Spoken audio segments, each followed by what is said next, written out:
Sistit, sizni bir shamollagan paytlaringizga to'g'ri keladimi yo er-xotin birga bo'lganingizdan keyin bo'ladimi? Qaysi payt bo'ladi shu narsa? Qon kelish darajasigacha bo'lib qolasizmi yo faqat qon kelish bo'lgan, a?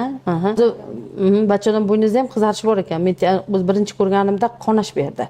7 yildan beri sistit bilan og'riydilar. Eng qiziq tomoni, juda ko'p ayollarimiz sistitni oddiy kasallik deb hisoblashadi, lekin unaqa emas.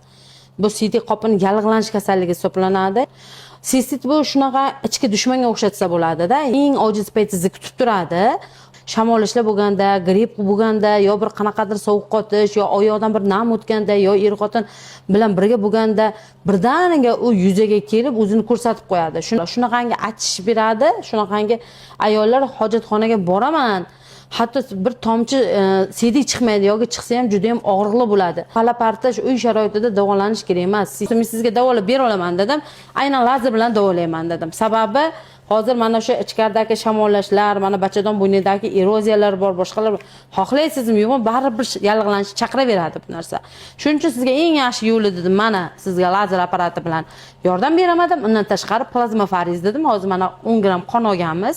Qondan plazmani ajratib qo'yibmiz. Plazmani hozir aynan sidik yo'li atrofiga qilamiz. Sistit bilan hazillashmang. Sistitni eng yaxshi hozirgi kunda oltin standart hisoblanadi, aynan lazer apparati yordamida davolash.